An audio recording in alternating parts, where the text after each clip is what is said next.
Warga maunya sih untung dan mendulang cuan dari bisnis kontrakan atau kos-kosan. Tapi jangan sampai salah langkah ya. Bukannya untung, malah buntung atau malah terlibat masalah hukum. Kayak kasus yang satu ini nih. Masih ingat nggak beberapa waktu lalu, Wakil Menteri Luar Negeri Pak Dino Patijalal mendadak jadi perbincangan di media usai kepolisian menduga bahwa rumah miliknya dijadikan markas penipuan online. Waduh. Contoh kasus pembunuhan di rumah kontrakan di Cikarang Barat, Kabupaten Bekasi beberapa hari lalu. Kasus yang viral ini dimulai dari kekerasan dalam rumah tangga yang mengakibatkan ibu muda berusia 24 tahun ini meninggal dunia. Duh. Warga, bisnis sewa menyewa rumah dan kos memang punya potensi keuntungan yang tinggi banget. Biar nggak kejeblos seperti Pak Dino atau pemilik kontrakan yang di Bekasi itu, ada sedikit tips untuk pemilik kontrakan agar rumah yang disewakan tetap aman. Tips aman untuk kontrakin rumah, biasanya kita harus mengetahui si pengontraknya pertama. Kita harus tahu KTP-nya, dia asal dari mana, dokumen-dokumen yang terpenting itu KTP. Yap, jangan sampai asal menyewakan ke penyewa yang mampu membayar aja ya warga, tapi juga harus memperhatikan orang yang akan menyewa rumah. Nggak pengen kan, rumah yang akan disewakan nggak dirawat dengan baik oleh calon penyewa? Bukannya untung malah buntung karena kerepotan menutup biaya perbaikan rumah. Nah, yang kedua, kita juga bisa tuh pakai aplikasi untuk pelacak dari via handphone. Nah, ini nih biasanya yang cukup akurat. Ada aplikasi khusus yang berfungsi untuk memeriksa nama kontak diri sendiri maupun orang lain. Caranya, hanya perlu memasukkan nomor kontak baik diri sendiri maupun orang lain untuk dapat memeriksa nama kontaknya. Nantinya, aplikasi gratisan ini akan mengidentifikasi nomor kontak tersebut dan memunculkan berbagai tag atau nama kontak dari nomor tersebut.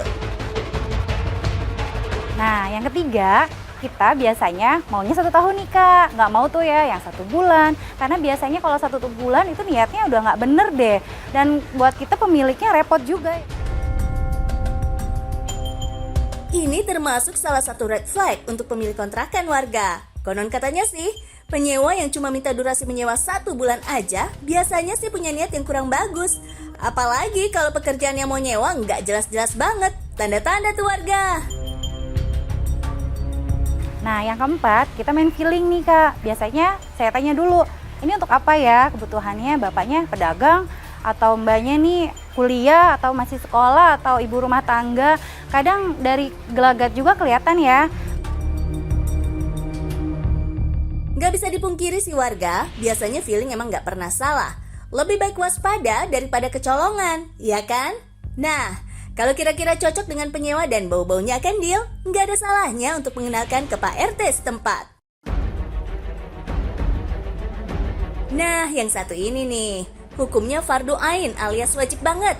Calon penyewa dan pemilik kontrakan harus datang ke rumah Pak RT untuk perkenalan sekalian silaturahmi. Jangan sampai selama tinggal di kontrakan nggak ada yang tahu sama sekali nama penyewa. Jadi kalau ada peraturan dan informasi teranyar dalam suatu kampung, bisa sampai ke penyewa kontrakan baru warga.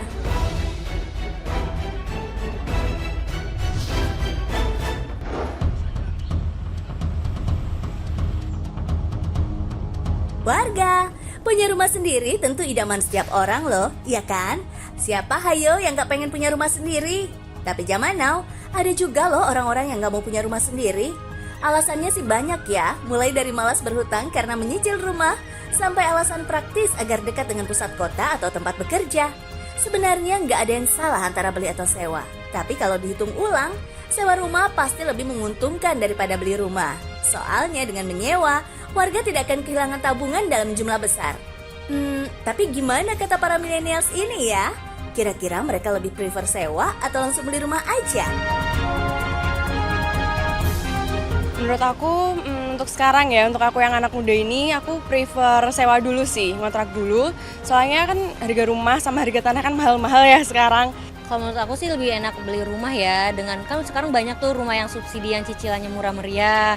Kalau menurut aku ya lebih baik beli rumah sih daripada ngontrak, karena biaya ngontrak juga sekarang kan agak mahal ya, di atas 1 juta ke atas. Ya kalau untuk saat ini sih sewa ya Mbak, karena kita mesti nabung segala macem kan. Tapi aku kalau sewa itu ya kita ngeluarin uang juga per bulan, jatuhnya cicilan, tapi dengan lokasi dekat ke kantor gitu kan. Sebenarnya ada plus minus sih Mbak. Nah kalau misalkan aku beli sekarang tuh nggak memungkinkan karena lokasinya juga lumayan, dapatnya itu yang harga-harga strategis pasti lokasinya jauh-jauh lah, di daerah pinggiran lah segala macam, dan effort juga ya Mbak ya untuk ke kantor. Jadi ya untuk saat ini sih aku better nyewa dulu. Emang ada plus minus ya warga, apalagi buat pekerja di kota metropolitan seperti Alia. Warga, sebenarnya salah satu kekurangan menyewa kontrakan atau kos adalah rumah yang ditempati tidak akan pernah menjadi hak milik. Belum lagi terjadi drama jika pemilik rumah sewa memutuskan untuk tidak menyewakan rumahnya lagi. Tapi jangan salah, ternyata banyak bukti nyata bahwa sewa lebih baik daripada membeli loh. Yang pertama, kalau beli rumah bukan cuma bayar cicil bulanannya aja, tapi ada pengeluaran untuk membeli perabotan rumah yang bakal dihuni. Hal ini berpotensi mengganggu cash flow atau arus kas keuangan keluarga setiap bulannya. Yang kedua, rumah juga butuh perawatan warga. Perawatan maupun renovasi rutin adalah suatu hal yang harus dilakukan pemilik rumah terhadap hunian yang dibeli. Seringkali kerusakan minor terjadi saat rumah ditempati. Kalau dibiarin aja, kerusakan bisa aja menjalar ke bagian rumah lainnya. Yang pasti, harus mengeluarkan biaya. Kalau kontrak atau sewa rumah, kerusakan berupa kebocoran dari atap, air yang mampet, jadi tanggung jawab pemilik rumah warga. Keuangan penyewa jadi aman terkendali. Nah, ini sih yang ngeri-ngeri sedap. Warga milenials yang berniat mengajukan kredit kepemilikan rumah alias KPR demi rumah impian, ketahuilah bahwa ini adalah keputusan yang membutuhkan komitmen jangka panjang. Apapun bisa terjadi ketika warga mencicil rumah, tak terkecuali meninggal dunia di usia produktif.